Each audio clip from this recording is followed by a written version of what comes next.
ሰላም እንዴት ሰነበታችሁ ተመልካቾቻችን ፕሮግራማችንን ጀምረናል የመለስ አለመኖር እንደ ሀገርም ስንወስደው እንትን ብለናል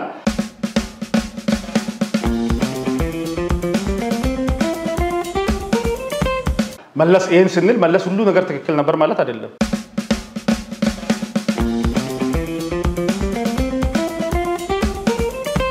የዚህ አንድ ቡድን የበላይነት ሲባል እኮ 20 ምናምን አመት ሲመራም የነበረው እሱ ነው የታወቀ ነገር ነው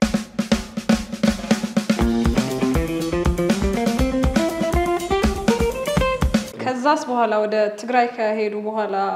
ከፌደራል መንግስቱ ጋር ምንድነው ያጋጫቸው ጦርነት ያነሱበት ምክንያት እንግዲህ ከፌደራል መንግስት ጋር ዋናው ያጋጫቸው ችግር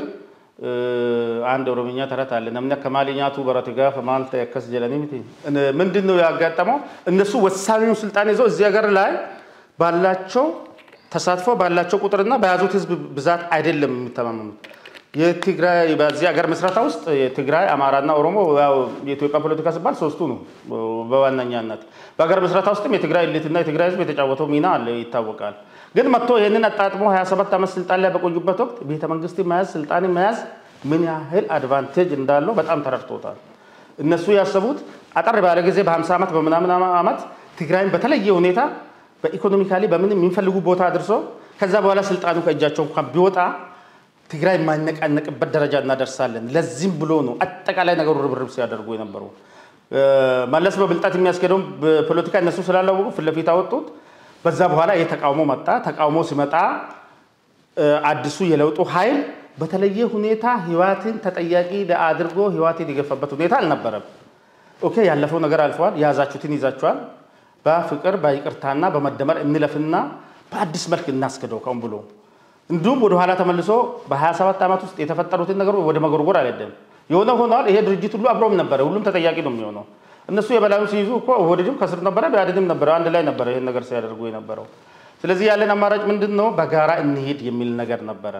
በጋራ እንሄድ ሲባል ያ ጸረ ዲሞክራቲክ የነበረው ነገር ቀርቶ ሁሉም ህዝብ እኩል የሚሳተፍበት ሁኔታ እንፍጣር ነው እነሱ ደግሞ እቺ እኩልነት አይፈልጓትም እኩል ከሆነ ማለት የትግራይ ህዝብ 6-7 ሚሊዮን ህዝብ ነው ኦሮሞ 50 ሚሊዮን አማራ ከ30 ሚሊዮን በላይ የሆነ ህዝብ ነው ዘካቢ ያለው እንደዚህ ይገመታል ስለዚህ ከኦሮሞ ጋር እኩል መሆን ነው የሚፈልጉት ከአማራ ጋር እኩል መሆን ነው የሚፈልጉት በሁሉም ባለው ተሳትፎ እኩል እንሂድ ከተባለ እነሱ ምሽር ይዞ ሊመጡ ነው የ6-7 ሚሊዮን ህዝብ ቦታ ይዞ ነው የሚመጡት በፌደራሉ መንግስት የሚኖራቸው ሚና የዛን አይል ነው የሚሆነው በኢኮኖሚ ላይ የሚኖራቸው የዛን አይል ነው አናሳ ነው የሚሆነው እቺን ደግሞ አይፈልጓትም ስለማይፈልጓት ወደዛ ሄዱ በተጨማሪ ደግሞ ኢህአዴግን ሪፎርም ማድረግ አለብን ብሎ አህመድ ዶክተር አብይ አህመድ ብልጽግና ፓርቲ ወደ መመስረት ብልጽግና ውስጥ ለመግባት ፍላጎት አልነበራቸው እኛ ትላንት የምናካሄደው አብዮታዊ ዲሞክራሲ ወይም ልማታዊ መንግስት የሚለው መስመራችን ትክክል ነው መለስ ያስቀመጠልን ነው ስለዚህ ከዘመኑ ጋር መራመድ አልቻሉም ያንኑ ይዘን እንሄዳለን አሉ ያ መስመርማ አላስከደም ባለማስከዱ ምክንያት የኢትዮጵያ ህዝብ ወጥቶ ተቋሞ አፍርሶታል ስርዓቱ ስለዚህ የኢትዮጵያ ህዝብ ሪፎርም ይፈልጋል አዲስ ፓርቲ መምጣት አለበት አለ አንዱ ያጋጫቸው እዚህ የፓርቲ መስረታ ነው ከዛ በኋላ ትግራይ ከተመለሱ በኋላ ምንድነው ያደረጉት የሚገባንን ይዘን እንዳጋር ካሁን በኋላ ያለን ሚና እንጫወታለን ሳይሆን ይሄንን ገፍቶ ያሸኘን ኃይል መልሰን በመቆጣጣር እንዋጋለን በሚል ሰፊ የሆነ የሰው ኃይል ዝግጅት ነው ያደረጉት ይሄ በልዩ ኃይል ስም ሚሊሻ ክልል የሚኖረው ልዩ ኃይልና ፖሊስ ሚሊሻ ነው ልዩ ኃይሉን ግን በኮማንዶ ደረጃ ነው የሚያሰለጥኑት በየከተማዎቹ ወታደራዊ ትርኢት ነው የሚያሳዩት ሲፈልጉ ውሻ ላይ ግመል ላይ አያላ ክላሽ እንትን ያስታጠቁ ከተማው ሁሉ ያዞራሉ ከዛ ህዝቡ ሞቢላይዝ ያደርጉ ነበር ያን በማድረግ በመጨረሻ ላይ እንግዲህ መከላከያ ሰራዊቱ ላይ ያንን እርምጃ በመውሰድ ወደ እንትኑ የገቡት ዋና ያጋጨው ነገር የሚገባቸውንና የሚያገኙትን ነገር አምኖ ያለ መቀበልና የነሱ ታርጌት ያንን ያዩትን አንዴ የሆነ ነገር አጣፍጦ እንትን ብለሽ ያይሽው ቤተ መንግስቱ አይቷልና በዛ ደረጃ ወሳኝ መሆን አለበት የሚል ይሄ ከአቅም በላይ መፈለግ ለዛም ነው ንጹሃን ላይ ብዙ እልቂት ሲካሄድ የነበረው በእነሱ ምንድነው መሸፈት ምክንያት ሁሉ የመጣው እና ከጦርነቱ መልስ ራያና ወልቃይትን አሳጣቸው ራያና ወልቃይት አማራ ክልል ስል ከሆነ በኋላ ባላለፉት 2 አመታት ጊዜያዊ አመራር ላይ ነበሩ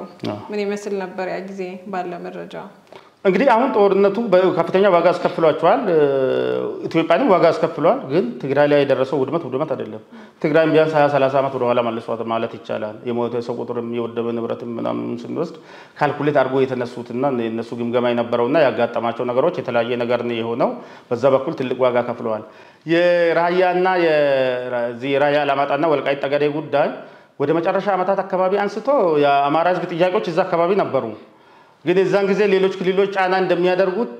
የቅድም ያልኩሽ የበላይነት ስለነበረ አሁን እኛ የነበርንበት አካባቢ ከሶማሌ ጋር ከሲዳማ ከጌዶ ጠቅላላ ሪፈረንደም አካሄደን የህዝብ ጥያቄ የነበረውን ወደ ኦሮሚያ የሚመለሰው ወደ ኦሮሚያ ወደ ደቡብ የሚሄደው ወደ ሶማሌ ጨርሰን ቁጫል ነው እነሱም ማንሳት አይቻልም እነሱ ለአማራ ህዝብ ግን ይሄ ጥያቄ አለ አማራ ህዝብ ውስጥ የዚህ ወልቃይት ጠገዴና የራያ አላማጣ ተድበስብሶ ነው ቆየው ከዛ መድበስበሱ ነው እንጂ ችግር ሆነ መሆን የነበረበት ህገ መንግስቱ በሚለው ነው እዚህ ሀገር የህግ የበላይነት መኖር አለበት በህገ መንግስቱ መሰረት መፈታት ነበረበት ጦርነቱ እንግዲህ የዛን ጊዜ መንግስት ያካሄደው ጦርነት የህልውና ጦርነት ነው እነሱ መከላከያ መጥቷል የሰሜን ይዙን ከዛ በኋላ ጦርነቱን አስፋፍቶ ስርዓት ለማፍረስ ነው የሚሄዱትና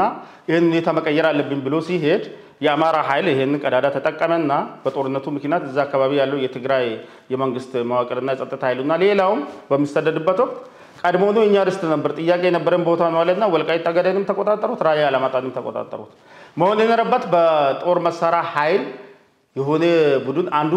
በተራ በጉልበት የሚደረገው ነገር ለዚህ ሀገር አይጠቅምም የአማራ ኃይል የሚያደርገው ነገር ትክክል ነው ማለት አይቻልም በዛ ነው መሆን የነበረበት ይሄንን ኢትዮጵያ ህልውና ላይ የተቃጣውን አደጋ ጦርነት ተከፈተውን ኃይል በመምታትና እሱን ከአደጋ በመለስ በማድረግ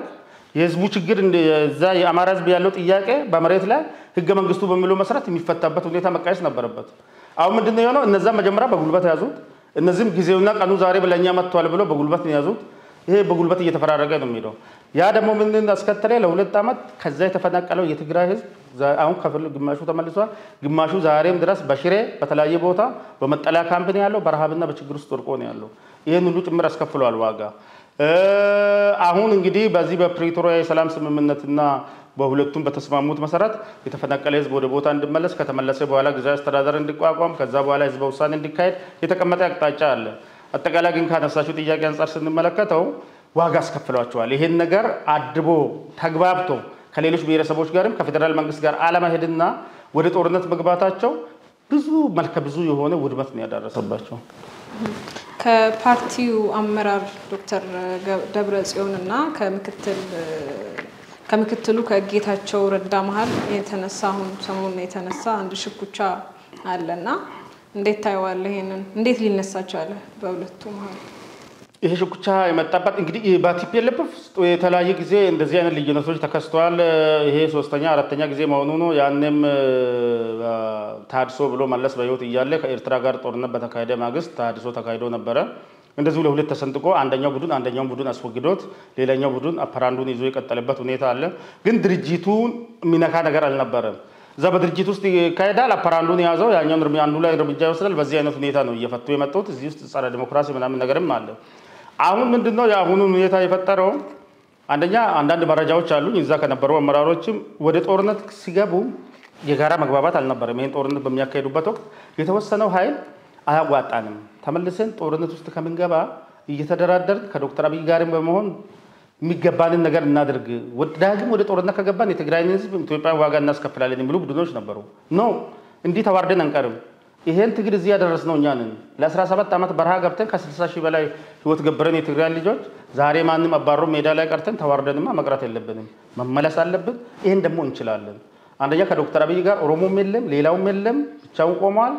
ስለዚህ መከላከያውን እኛ ያደራጀነው ነው እናቃለን የኛን ኃይል ካውስጥ ስበን ካወጣን ሌላው ለኛ ቀላል ነው በሚል ግምገማ ነበር የገቡበት ይሄ ነገር አያዋጣም የሚሉ ሰዎች አሉ ጦርነት ውስጥ ከገቡ በኋላ ግን ውድቀት መጣ ግማሾቹም ይሄን ሲያቀነቅኑ የነበሩት በጦርነት ውስጥ የሞቱት ናቸው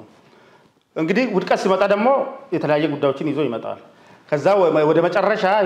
የፕሪቶሪያ ሰላም ስምምነት ሲፈረም እነ ጌታቸው እነ ጻድቃን ስምምነቱ ላይ ደቡብ አፍሪካ የነበሩ ናቸው እነ ደብረጽዮን እዚህ የነበሩ ናቸው እዚህ ኮሙኒኬት እያደረጉ በሚሄዱበት ወቅት አንዳንድ ጉዳይ ላይ አለመግባባቱ ሲመጣ የአሜሪካም ጫና አለ ያላችሁ መፍትሄ ሰላም አውርዳችሁ ይሄ ሁኔታ ካላቆማችሁ እርምጃ ይወሰዳል ማለት የኛ መከላከያ ደግሞ በጣም እየተጠጋ ወደ መቀሌ እየሄደ ነበር ስለዚህ የጌታቸው ረዳ ቡድን ሰላም በቃ አማራጭም አልነበረም ይሄንን ግን ብቻቸውን እዛ አልወሰኑ ከነ ደብረጽዮን ጋር ኮሙኒኬት ያደርጉ ነበር ከዛ ፈርሙና ሰላም ይውረድ በሚል ተግባቡ። እዚህ ፊርማ ውስጥ ምንድነው ያለው? ቲፒኤልኤፍ ያኔ በኮሮና ጊዜ የኢትዮጵያ መንግስት ምርጫ አይካሄድም ብሎ ያራዘመው ምርጫ ቲፒኤልኤፍ በጉልበቱ አካሂዶ ነበር። አንዱ ጠብ እሱ ነው ከመንግስት ጋር። እነሱንም ከህጋዊ ፓርቲ ያሰረዘው ጉዳይ እሱ ነበር አንደኛው ፓርቲ። ይሄኔ በመሆኑ ምክንያት ያ የተካሄደው ምርጫ ፎልስ ነው በቃ ውድቅ ይደረግ ሲባል በትግራይ ያለው አስተዳደር መፍረስ አለበት። ስለዚህ አዲስ አስተዳደር ይቋቋም ተባለ። አዲሱ አስተዳደር ከቲፒኤልኤፍ ከተቃዋሚ ፓርቲዎች ከኤሊቶች ብልጽግና ዶክተር አብይም ራሱን ተወካይ አድርጎ ጊዜያዊ መስተዳደር ይቋቋምና ይሄ ጊዜያዊ መስተዳደር እስከ ተወሰነ ጊዜ ድረስ ይሄድ ከዛ በኋላ ህጋዊ ምርጫ ተካሂዶ ትግራይ ራሱን አስተዳደር ይመሰርታል እንጂ ያለፈው ምርጫ ውድቅ ተደረገ በፕሪቶሪያ። በዛ መሰረት ሲመጡና ይሄንን ጊዜያዊ አስተዳደሩን የሚመራ ሰው ሪኮሜንድ ሲያደርጉ እነሱ ዶክተር ደብረጽዮን ነበር የመረጡት። ስምምነቱ ደግሞ የሚለው የሀገሪቱ ጠቅላይ ሚኒስትር መስማማት አለበት በዚህ ጉዳይ ላይ። ዶክተር አብይ በሱ ስላልተስማማ ሌላ ምርጫ አካሂዱ የሚል መመሪያ ሰጣቸው። ሲሰጣቸው ሁለተኛ ደረጃ ጌታቸው ተመርጦ መጣ ጊዜያዊ አስተዳደሩ። እነ ደብረጽዮን ተገፉ። በጠቅላይ ሚኒስትሩ ነው ማለት ነው። አዎ ተገፉና እነሱ ወዴት እንደሄዱት ወደ ፓርቲ ብቻ ተመለሱ። ወሳኝ ነገር ያለው ደግሞ ጥቅም ያለው የመወሰን ስልጣን ያለው የመንግስት ፖዚሽን ላይ ነው። አሁን ጌታቸው ጋር ምንድነው የተከሰተው? በትላንት አብሮ ተስማምቶ ያንን የሰላም ስምምነት እንዳልተቀበሉ የትግራይ ክልል መንግስትን የሚያፈርስ ውሳኔ ነው ደቡብ አፍሪካ ላይ ወስናችሁ የመጣችሁት ወደምን ወቀሳ ገቡ። እናንተ አይደላችሁ እንደ ትላንት ልናልቅ ነው ቶሎ ፈርሙና ሰላም ይውረድ ስትሉ የነበረው በሱ በኩልም ይሄ ነገር መምጣት ጀመረ። ከዛ በኋላ የዚህ የስልጣን ፍላጎት አለ። እነዚህ ነገሮችን መሳሳብ ጀመሩ። ወደ ግምገማ ለ2 ወር 3 ወር የቆየ ግምገማ ወደ ማድረግ ገቡ። በዚህ ግምገማ በሚገቡበት ወቅት እነ ደብረጽዮን የቱ ጋር መምጣት ይፈልጋሉ? አጠቃላይ የጦርነቱ ለምንድን ነው ይሄ ችግር የተፈጠረው እንዴት እንደዚህ ደረጃ ውድቀት ደረሰብን የሚለውን ነገር ከማንሳት ይልቅ ፕሪቶሪያ ላይ የተፈረመው የሰላም ስምምነት የትግራይን ህጋዊ መንግስት ያፈረሰ ነው ብሎ እቺ ፓርቲ እንድትገመገም ይፈልጋሉ። እነ ጌታቸው ደግሞ እቺኛውን ፓርቲ ብቻ ነጥለን ነው ለዚህ ሁሉ ውድቀት የዳረገን ወደ ጦርነት መግባታችን ነውና የዛን ጊዜ ጀምሮ ለምንድን ነው ወደ ጦርነት የገባ ነው? ጦርነቱን እንዴት መራን? ጦርነቱ ካለቀ በኋላ እንዴት ሰራን የሚለውን ነገር አጠቃላይ እንገምግም። አጠቃላይ ከተገመገመ እንግዲህ እነ ደብረጽዮንም ሊበሉ ነው። ስለዚህ እነሱ አሁን እነ ጌታቸው ላይ መጥተው እነ ጌታቸው ናቸው ሄደው አፍርሶ ይመጡ ደቡብ አፍሪካ የሚለው ነገር ይሄ ልዩነታቸው እየተለጠጠ መጣና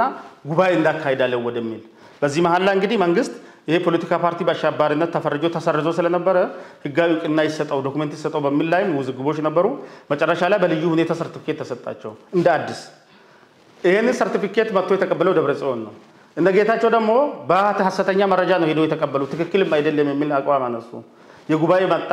እነ ጌታቸው ምን አቋም ያዙ? አሁን አጣዳፊ ነገር ጉባኤ አይደለም። ከጉባኤው በፊት መሰራት ያለባቸው ችግራችን ማየት አለብን። ህዝቡን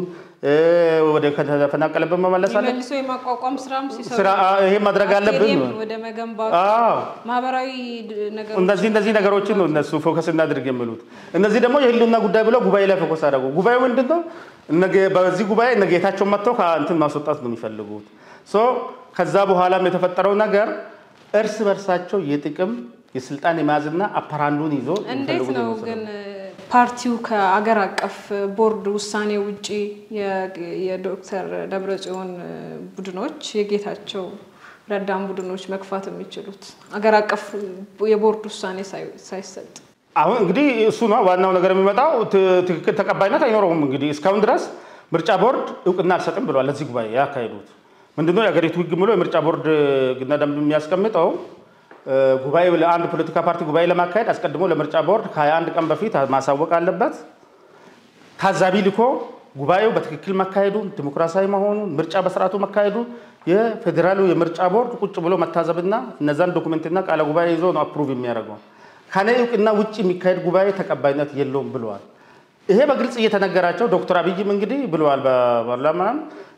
ወደ ጦርነት እንገባለን ዳግም ህገወጥ ጉባኤ የምታካሂዱ ከሆነ ያኔ በምርጫ እንዳካሄዳችሁት የሚለውን ነገር አንስተዋል። አሁንም በጉልበት ነው ገብቶበት የሄዱት።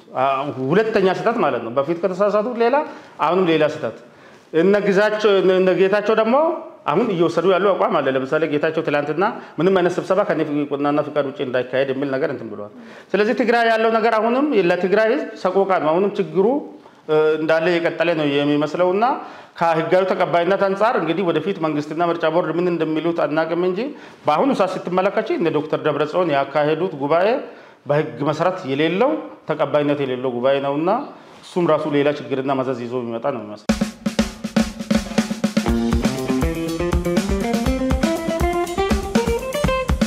ተመልካቾቻችን ያው አንስተን ያወራን ያለነው በወቅታዊ ጉዳዮች ላይ ነው ፕሮግራማችን እንደቀጠለ ነው ከአቶ አለካሲም ብሩ ጋር ያለኝ ቆይታ ጊዜያዊ ፕሬዝዳንቱ ጌታቸው ረዳ እንደሚለው ከሆነ ዶክተር ደብረጽዮን ጀርባ ሌላ ኃይል እንዳለ ነው የሚናገረውና ያ ኃይል ምን ሊሆን ይችላል እንግዲህ ይሄ ዝም ብሎ በተራሳው የተነገረ ነገር አይደለም የክልሉ ፕሬዝዳንት ነው በፓርቲ ደረጃም ከወሰርን ይሄ ጉባኤ እስኪካሄድ ድረስ እኮ ከዶክተር ደብረጽዮን ቀጥሎ ያለው ምክትል የፓርቲው ሊቀመንበር የነበረ ሰው ነው ዝም ብሎ ከብሬት ተነስቶ ነገር ለማለት አይቻልም እንግዲህ ያለው በግልጽ አሁን ያልሽው ከውጪ ኃይል ድጋፍ አላቸው አይዞ ሚላቸው ኃይል አለ ነው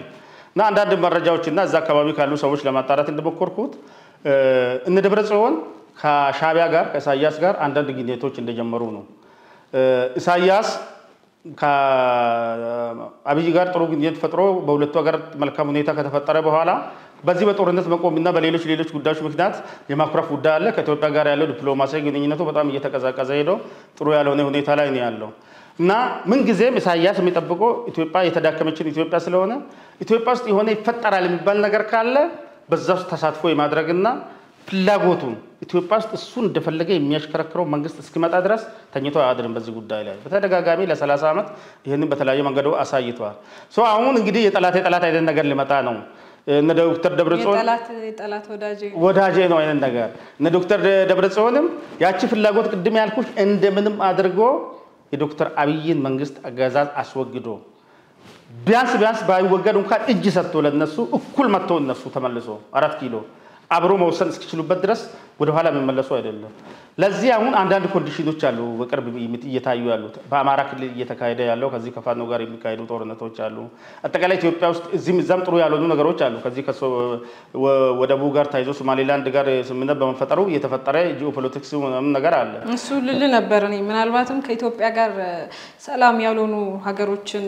ሰሌክት ያደረጉ ከሆነ ከነሱ ጋር ሰላማዊ ነገር መፍጠር የፈለጉት ግብጽንና ሶማሊያንም ይጨምራል ብዬ ነው ጉዳዩ ዛድረስ የመሄድ አይነት አዝማሚያ ይታያል አሁን በዚህ ሳምንት አይተሽ ከሆነ እዚህ የወደቡ ጉዳይ ከሶማሌላንድ ጋር ነው ትልቋ ሶማሊያ ደግሞ የኔ ሉዓላዊነት የተዳፈረ ነው የሚል ቅሬታ ስላነሳች ቱርክ ወደ ማደራደሩ ነው የገባችው ይሄን ነገር ለማደራደር የኢትዮጵያና የሶማሊያ ውጭ ጉዳይ ሚኒስትሮች በቱርክ ውይይት ካደረጉ በኋላ ያለ ስምምነት ሁለት ጊዜ ተገናኙ ተበተነ አውቶማቲካሊ የሶማሊያ መንግስት ከግብጽ ጋር ወታደራዊ ስምምነት ነው የተፈረመው ወታደራዊ ስምምነቱ የግብጽ ጦር መጥቶ ሶማሊያ እንዲሰፍርና እንዲል ነው ሻቢያ ተደጋጋሚ አስመራ ነው ሲመላለስ የነበረው ኢሳያስም ተመሳሳይ ግብጽ ነው ሲመላለስ የነበረው እዚህ ጋር ያለው ሶስቱ ቅንጅት እዚህ ቀጠና ላይ አሁን ከተፈጠረው ሁኔታ ጋር የሚፈልጉት ኢንተረስት አለ ይሄ ጉዳይ በሚሆንበት ወቅት ማንን ይዘን ግብጽ ቀጥታ ከኢትዮጵያ ጋር ለመዋጋት ቦርደር ምናምን ግንኙነት የለም በቀጥታ ወደ ጦርነት የሚያስገባት ሁኔታ የለም ሶማሊያ ግን አሁን አጀንዳ ፈጥራለች ኢትዮጵያ ሉዓላዊነትን ተዳፍራ የኔ አካል ከሆነችው ሶማሌላንድ ጋር ወደብ ስምምነት ተፈራርማለች የሚል ጥያቄ አለ ኢሳያስ ደግሞ የራሱ ኩርፍ ያለው ያዘው ኢትዮጵያ መሬት አለ የኢትዮጵያ መንግስት ደግሞ ይሄን በማስለቀቁ አይቀርም በእጃዙር ግን ህዋቶች አሁን ምንድነው እዚህ ጋር ያደረጉት ይሄ ሁኔታ ሲወጣ ቀደም ሲል በጥሩ ግንኙነት እየሄደ የነበረው ከዶክተር አብይ ጋርም ከመንግስት ጋርም አሁን ይሄ ጋይ ፓርቲ ሲመለስላቸው ፓርላማ አዲስ ህግ አውጥቶ ነው ፍትህ ሚኒስቴር ለምርጫ ቦርድ ጽፎ ነው ስሙዝ እየሄደ ያለው ነበር በአንዴ ወደ ሌላ ጫፍ ወስዶ አከረሩት ለምንድን ነው ይሄ ቴንሽን እዚህ ቀጠና ላይ በበዛበት ወቅት ለማክረር የሞከሩት ስቲና ጌታቸው የተናገረው ስትመለከቺ ቀጥታ ከኤርትራ ጋር ንክኪ ያለ ማለት ጉዳዩ ኤርትራ ጋር ብቻ አይቆምም የሶማሊያ ጉዳይ ይመጣል የግብጽ ጉዳይ ይነካካል ግን እንዴት ነው ኤርትራ መንግስትና ትግራይ በጣም ጸብ ናቸው ለረጅም ጊዜያት በዚህ እንዴት የሚሳካላቸው ይመስላል ፖለቲካ እንዴት መሰለሽ እንግዲህ ዘላቂ ወዳጅነትና ዘላቂ ጠላት የሚባል ነገር የለም ለሆነ ስትራቴጂያዊ ጥቅም ያስገኝልናል ብሎ ያሰበ ኃይል አቋሙ በአንድ ጊዜ 180 ዲግሪ 360 ዲግሪ ሊቀይር ይችላል የቆየ ነው እነሱ መሐል ያለው ቁርሾ አንዳንድ ጊዜ እስከ ህዝብ ድረስ ወስዷል እኔ ትግራይ በነበርኩ ጊዜ ያየሁት እዛው በህዝብ ለህዝብ ራሱ ግንኙነቱ ጥሩ አይደለም ኤርትራኖች ራሳቸውን የበላይ አድርጎ የሚመለከታሉ እነዚህኛዎቹን የመናቅ ነገር አለ ርካሽ የሰው ጉልበት ከዛ ነው የምናገኘው ይላሉ ንቀትና የተለያዩ ነገሮችም አሉ ባለፈው እንግዲህ የደረሰባቸውን ነገር የምታስታውሺ ነው በተለያየ ሚዲያ የሚናገሩት የኤርትራ ጦር በመግባት ጄኖሳይድ ፈጽሟል የትግራይ ህዝብ ላይ ይሄ ተደርጓል ይሄ ምሬት አልነበረም ተመልሶ እነዚህ ሰዎች ግንኙነት ይፈጥራሉ ብለሽ የምታስቢ አይነት ነገርም ኮንዲሽንም አይደለም ያለው ግን ፖለቲካ ይሄው ነው ፖለቲካ ብዙ ጊዜ መገለባበጥ አይነት ነገር አለውና ዋና ታርጌቱ ምንድነው እነ ደብረጽዮን እያሰቡ ያሉት እስከ ገባኝ ድረስ እንደምንም ይሄንን ስርዓት የሚያዳክም ነገር እየፈለጉ ያለ ነው የሚመስለው ግን እንደዚህ ማበራቸው ኢትዮጵያ ላይ ምን አይነት ጫና ይፈጥራል ብለህ ምን አይነት ስጋት ላይ ጥለናል ብለህ ታስባለህ ጥንቃቄ ይፈልጋል አንደኛ እነዚህ ኃይሎች በማሰባሰባቸውና እንትን በማለታቸው ኢትዮጵያን ያፈርሷታል ወይ እንዲያደርጓታል የሚል ስጋት የለኝም አንደኛ ሶማሊያ አቅም ቢታወቅ ነው ሶማሊያ መንግስት ቆሞም እየሄደ ያለው በኢትዮጵያ መከላከያ ነው የነበረው አልሸባብ በአንድ ሳምንት ነበር ከዛ ከሞቃዲሾ ተራርጎ የሚያስወጣቸው ግን እስከ ዛሬ ድረስ መስዋዕት ከፍሎ ለ18 ዓመት ቁጭ ያለው የኛ መከላከያ ነው አሁን የኛ መከላከያ እንዲወጣው ተደርጓል የግብጽ ጦር ቢመጣ በቀጥታ ወደ ጦርነቱ ቢገባ አይመስለኝም እዛ ቢሰፍርና ቢል ቢበዛ ለሶማሊያ ጦር የማቴሪያልና የስልጣና ምናምን ነገር ሊያደርግ ይችላል ኢትዮጵያ ካላት ምቀቅምና ወታደራዊ አቅም አንፃር ሶማሊያ ይሄን ያህል ገፍቶ ኢትዮጵያን እንትን ላይ ይጥላል ብዬ አልጠብቅም አልሸባብ አለ እዛ ጋር ለራሳቸውም ለነሱም ስጋት ነው ሌላው ኤርትራ ነው ኤርትራ የተለያየ አቅሞችን ተጠቅማ የተለያየ ካልገባ በስተቀር ኤርትራ ለብቻዋ ከኢትዮጵያ ጋር መታ ጦርነት ይመክፈትና ብትከፍትም ምን ታመጣለች የሚለው ነገር ስመለከት ካሁን በፊት ሙከራ አይተዋለች በ1990 ጦርነት እነሱ ብዙ ጊዜ ምንድነው የሚያደርጉት እነዚህ አገር ውስጥ ያሉትን ኃይሎች መደገፍ ነው ፋኖ እየተዋጋ ነው በጦር መሳሪያ በገንዘብ መደገፍ ህዋት ወደ ጦርነት የሚገባ ከሆነ ስቦ የነገ ደብረጽዮን ቡድን ይሄንን መደገፍ እንደዚህ አይነት ነገር ነው የሚያደርጉት ዞሮ ዞሮ ኢትዮጵያን ያፈርሳሉ ወይም ኢትዮጵያ መንግስት ያዳክማሉ የሚል እንትን ባይኖረኝም ግን ከጦርነት ወደ ጦርነት ከገባሽ እንደ ሀገር እንደ ኢኮኖሚ የሚኖረን ነገር ከባድ ነው ሁለተኛ ነገር እዛ ጋር ህዋት ጋር ያነሳሹ ነገር ምን አለ ከ200,000 በላይ የታጠቀ በዚህ በዲዲአር ፕሮግራም ዲሞቢላይዝድ ያልተደረገ ማፍራስ የነበረበት ያኔ በውጊያ የነበረው ከኛ መከላከያ ሲዋጋ የነበረ ኃይል ቁጭ ብሏል ይሄ ኃይል ደግሞ በዋናኛነት በደብረጽዮን ነው የሚዘወረው የጦር መሳሪያም ፍቱ ሲባሉ አሮጌ የተወሰነ ከባድ መሳሪያዎችን የመለሱት እንጂ ሌላውን ጦር መሳሪያ እንደታጠቁ ነው ያሉት ስለዚህ አዝማማው አልተመቸንም ካሉ ተመልሶ ጦርነት ውስጥ የመግባት እድሉ አለ አሁንም ንጹሃን የማለቅ እድሉ አለ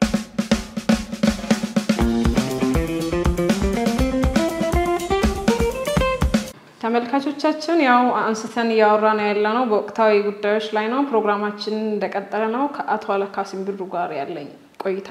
በላለፉት 50 አመታት ነው ድርጅቱ ከተመሰረተ አይደለም ቲፒኤልኤፍ ይሄን ያህል ጊዜ እድሜ ጠገብ መሆኑ አመራሩ ላይ ያሉት ሰዎችም እድሜ ጠገብ መሆናቸው ለዛ ይሄንን ነገር ማምጣቱ ለንጹሃን አለማሰባቸው በእድሜ መክፋታቸው ይሄን ነገር ያመጣ ይመስላል በጣም ብዙ ሰው ጥያቄ የሚሆንበት ይሄ ጉዳይ ነው እነሱ ሪጂዲቲ እንደ ሰው ልጅ ሲታስቢው ሰው ልጅ ከአንድ ነገር ትምህርት ይወስዳል ከአንድ ነገር ላይ ባለፈው ጊዜ እዚህ ጋር ተሳስተናል ብሎሽ ባለፈው ጊዜ ተሳሳትሽው ቦታ ዛሬ መሳሳት አይደለበሽም ከዛ ልምድ ወስዶ ሰው ይማርና እየተቀየረ ይሄዳል የጦርነት አዙሪት ከሆነ የነሱን ያህል ጦርነት ውስጥ ያሳለፈ የነሱን ያህል ህይወት የገበረ የለም አንድ አስረኛ በላይ የሚሆነውን ህዝባቸውን በጦርነት ጨርሷል እነዚህ ሰዎች ጦርነትን የሚጠግብም ከሆነ በቃ ነው ይሄ ራሱን ድምራ ያን ሁሉ አድርገን ምን አገኘን ነው ባለው የተደረገ ያለበት ያንን ሳያደርጉ ቀርቶ ዛሬም ስለ ጦርነትና ስለ ጠመንጃ እንትን ማለቱ ጉዳይ አሳሳቢ ነገር ነው አንዱ ችግር እዛ ጋር የሚታየው ነገር ምንድነው ፍሌክሲቢሊቲ የጠፋው ያ ትውልድ ይሄ ሶሻሊዝም የነበረበት ወቅት ነው ይሄ ሶሻሊዝም በመሪ ደረጃ ኢምፔሪያሊዝሙ ይሄ የዚህ ኒዮ ሊበራሊዝሙ አስተሳሰብ ጨቋኝ ነው ለሰፊው ህዝብና ለጭቁኑ የሚሆነው ይሄ ነው ብሎ ፋሽን የሆነበትና ሁሉም ወጣት ሁሉም የተማረ ሰው ይገባባል ነው ግን አንድ ፕሪንሲፕል አለው በኋላ ሶሻሊዝሙ አልሰራ ሲል አብዮታዊ ዲሞክራሲ በሚል ነው የተቀየረውና ነው ይሄ አብዮታዊ ዲሞክራሲ ከዚህ ከሶሻሊዝም የተቀዳ ነውና ሁሉን ነገር ነጭ ወይ ጥቁር ብሎ ነው የሚፈርጀው ጠላት ወይ ወዳጅ ብሎ ነው የሚፈርጀው እዚህ መሃል ላይ ነጭና ጥቁር መሃል ላይ ግራጫ አለ ብሎ አያስብም ጠላትና ወዳጅ መሃልም እኮ ጠላት ያልሆነ ወዳጅም ያልሆነ ህዝብ አለ ብሎ አያስቡም ወይ ጠላት ነህ ወይ ወዳጅ ነህ ማሸነፍ ወይ መሸነፍ እዚህ መሃል ላይ ተደራድሮ ሰጥቶ መቀበል የሚባል ነገር የለም የሆነ ኃይል ይሄ ነው ካለ በየትኛውም አንግል እንደምንም አድርጎ ያንን ኃይል አሸንፎ መገኘት ነው የሚፈልገው አሁንም ድረስ እንግዲህ ያልተመለሰው እነዚህ አመራሩ ላይ ለምሳሌ በቀደም ብዙ ለውጥ ይመጣል ብለን ነበር የጠበቅነው ኢቭን መለስ በህይወት እያለ ያኔ ያድግ ምክር ቤት ባለንበት ወቅት የተቀመጠ ስትራቴጂ አቅጣጫ አለ ይሄ ትጥቅ ትግል ውስጥ በራህ የነበረው አመራር በሁለት ዙር ሙሉ በሙሉ ከፍሮንት ላይን አመራር ወጥቶ በተለያየ በትምህርት ራሱን ወደ ጡረታም እየወጣ አማካሪ የሆነ ከአመራር ጀርባ እንዲሆንና አዲስ ትውልድ ወደፊት መምጣት አለበት የሚል ተቀምጦ ይሄ መተካካት የሚባለው ተጀምሮ ነበር አሁን ድረስ እንግዲህ እሱ ያኔ በህይወት እያለ ይሄን ነገር ለማጠናቀቅ ነበር አሁን በቀደምም እነዚህ የተመረጡት ደብረጽዮንን ብትወስጂ መንጀሪኖ ሌሎችም ስማቸውን ብትጠቀስ ትጥቅ ባራ የነበሩ ናቸው እዛ ጋር ተቸንክሮ የመቆም ነገር አለ መሻገር ስትራቴጂያዊ ከዘመኑ ጋር ዘመኑ ምን ይፈልጋል ዓላማውን የት ነው ያለው አፕዴት ራሳቸውን አላደረጉም አፕዴት ባለማድረጋቸው የሆነ ችግር በገጠማቸው ቁጥር የሚያስቡት እንደ ትላንትናው ነው በቃ የሰው ኃይል አለን ትጥቃለ እንተረው ያለውን ህዝብ አያውቱም ኦፕሽኖቹን አያውቱም እነሱ ይሄንን ወጣትና ህዝብን እንዴት ነው የሚመለከቱት የነሱን ስርዓትና እነሱን ለመጠበቅ የቆመ ጋሻ አድርጎ ነው የሚሉት ላይ ስሙ ለዚህ ህዝብ ነው የምንታገለው የዚህ ህዝብ ልውና ነው የምንጠብቀው ብሎ ነው የሚናገሩት ይሄን ህዝብ እየጨረሱ አሁን ባለፈው ጦርነት ተከተሉት እዛው ሰሜን ነበርኩ ይሄ ማሲፍ ጠቅላላ ወጣቱን ይሄ ታጠቀውንም ያልታጠቀውን ፍለፊት እያስገቡ የሰለጠነው ኃይል ከኋላ እያስገቡ ይሄ ጥይት እየጨረሰ ያ ኃይል ከኋላ እየገባ ይሄ በሁለተኛ ዓለም ጦርነት የነበረ አይነት ጦርነት ነው ሲያካሂዱ ነበሩት ለህዝብ የሚያስብ ሰው በዚህ ዘመን ላይ ቁጭ ብሎ በዛ ደረጃ ህዝብ ነው ያስጨርሰው ስለዚህ ራሳቸው ብቻ ሳይሆን መጠገብ ሐሳባቸውም ወደ ኋላ ይቀረ ነው አፕዴት አልሆነም ማንኛውንም አይነት ችግር በውይይትና በድርድር ቁጭ ብሎ ተነጋግሮ መፍታት ይቻላል ብሎ ማሰብ የለም የሆነ ነገር ሆነ ማለት እኛ በኃይላችን በክንዳችን በትግላችን እናስከብራለን ይሄን የሚል አዝማሚያ አለ ሶ ያመራሩ ለውጥ አሁን ባለፈው ትክክል ገምግሞ ነበር የዛሬው ከሁለት ወር በፊት እንዳለ ቲፒኤልኤፍ እና የትግራይን ህዝብ ስትራቴጂ አመራር ፔላሪቲ ገጥሞታል ዘመኑን የሚዋጅ ከዘመን ጋር የሚሄድ የአመራር ሁኔታ የለምና ወድቀናል ስለዚህ ጉባኤ እናካሄዳለን አሉት አንዱ ለሱ ነው ግን ጉባኤውን አካሄደው እንደዛ ነው ሰዎች መርጦ በጡ ፍለፊት ላይ ከዚህ ምን እንረዳውና ምናው ነገር ምንድነው ከዘመኑ ጋር አለመራማድ ቆሞ መቅራት እንደ ትላንትናው ማሰብና በዋናኛነት ደግሞ እንደ አገርም እንደ ህዝብም ጦርነት የሚያስከትለው ውድመት ምንድነው ብሎ እዛ ላይ ቆም ብሎ አለመማር እንደገና ለሌላ ውድመትና ልቂት ራስን ማዘጋጀት ይሄ ወላቀረስ ተሳሰቡ ይሄ በዚህ ከቀጠለ ነገሩ ከተፋፋመ ከፌደራል መንግስቱ ጋር መልሶ ጦርነት የመክፈቱ ነገር ሊኖር ይችላል ማለት አዎ እድሉ ዝግ አይደለም እንደው ልብ ፈጣሪ ልብስታቸው አጠቃላይ ሁኔታውንም አይቶ ነገሮችን እንትን ካላሉ አሁን የሚታየው ሁኔታ የመጀመሪያው እዛው መሃላቸው ነው የሚፈጠረው ግጭቱ የሚጀምረው እዛው ነው ምክንያቱም እንደጌታቸው አፈንግጦ ከዚህ ወጥቷል እንደ ደብረጾን ሌላ ይዟል እንደጌታቸው በጉባኤ እነዚህን ሰዎች አስወግደናል ህዋትን አይወክሉም ብለዋል አሁን እነዚህ ደግሞ የመንግስትን ፖዚሽን ይዟል ግን ይችላሉ ነገታቸው ረዳ የመንግስት የሚሄድበትን የፌደራሉ መንግስት የሚሄድበትን መንገር ነው የምንሄደው ሰላም ነው የምንፈልገው ህዝቡ ሰላም እንዲሰፍን ነው የሚፈልገው ህዝቡ በራሱ ጦርነት አይፈልግም ሶ ያንን የደብረጽዮንን ሐሳብ ማስወደቅ ይችላሉ ምክንያቱም አሁን ዝም ብሎ ነገታቸውን ከዛ ከስልጣን ዝም ብሎ ህዋት ጉባኤ አካሄጀ ጌታቸውን ከማከላከያ ኮሚቴ አውጥቻለሁ ስላለ ከትግራይ ክልል ፕሬዝዳንትና መጥቶ የሚያነሳበት ኮንዲሽን የለም ማንንም ሊያጸድቅለትም አይችልም ስለዚህ አንዱ ዛጋ ችግር አለ አይ ትልቁ ስጋት እሱ እንደዛ ያረጋል ሳይሆን ከጀርባው ያለው ኃይል ምናልባት ያ ሲሆን እንግዲህ ወደ አገራዊ ህልውና ይበጣል የዛን ጊዜ ጉዳዩ ጫውታው የነ ዶክተር ደብረጽዮንና ጌታቸው ብቻ መሆኑ ቀረና የፌደራል መንግስትም ጉዳይ ይሆናል ምክንያቱም አሁን እውቅና ሰጥቶት ይሄንን መንግስት በትግራይ ክልላዊ መንግስት አመራር ነው ብሎ እውቅና ሰጥቶ አብሮ እየሰራ ነው ያለው የፌደራሉ መንግስት ይሄንን ለማፍራስ የመጣውን ኃይል እንግዲህ በህጋዊ መንገድ ነው አንድ ክልል መሪ መቀየርም ካለበት የሚቀየረው እንጂ የሆነ ፖለቲካ ድርጅት እዛ ጉባኤ አካሄደው እዚህ ላይ ያስነሳ አይችልም እንግዲህ ያንን ወታደራቸው ሊጠቀሙ ይችላሉ አንዱ እስካሁን ድረስ ያለው አሁን እንግዲህ ትላንት ማነው ታደሰ ወረደ ጀነራሉ መግለጫ ሰጥ የጸጥታ ኃይሉና ማዋቀሩ በፖለቲካ ጉዳይ አይገባም ሪዘርቭ ዶኖ ይቆያል ብለዋል ሪዘርቭ እንደሆነ ከቆየ ጥሩ ነው ከዛ የሚመጣው ነገር ይታወቃል ወይ ተዋይቶ ችግሩን ፈቶ ወዳን መምጣት ካልሆነ የፌደራል መንግስቱ ጣልቃ ገብነት ይመጣል ፌደራል መንግስቱ ደግሞ ይሄን ጦረኛ ቡድን የሚደግፍ አይመስለኝም አሁን ሰላም ነው የሚፈልገው ህዝቡም እየፈለገ ያለው ወጣቱም የተማረውም አብዛኛውም ደግሞ እንደ በፊቱ አይደለም ህይወት ላይ ያለው አመለካከት ትግራይ ድሮ ህይወትና ትግራይ አንድ ተብሎ የሚታሰበው አይነት ሁኔታ አሁን አይደለም ያለው ህዝቡም ራሱ እነዚህ ሰዎች ድምልክ እያስጨረሱ ነው የሚል አዝማሚያ ተጀምሯል ስለዚህ መንግስት ከህዝብ ጎን መቆም አለበት ከእነ ጋር ህዝብ ጎን ቆሞ ይሄንን መንገድ ካደረጉት የነ ደብረጽዮን ተስፋ አላስፈላጊ እንደው ወርቆ መላላጥ ካልሆነ በስተቀር የተለየ ነገር ያመጣሉ ይላልአስብ እንደ ኦሮሚያስ ምን ታስባለህ ያው ያሉት ነገሮች አሉ መከፋፈሎች አሉ ኦሮሚያ መሃልና ምን ትላለህ ለኦሮሚያስ ትልቁ ችግር ፖለቲካችን አለመሰልጠኑ ይሄን ሁሉ ነገር እየፈጠረ ያለው ፖለቲካ መሰልጠን ስንል በሰለጠነው መንገድ ሰው ተነጋግሮ ችግሮችን ፈቶ አንድ ጋራ አገር አንድ ጋራ ህዝብን መደገፍ መምራት ነው አሁን አዝማሚያዎቹ ኦሮሚያ ውስጥ የተፈጠረው ችግር እንግዲህ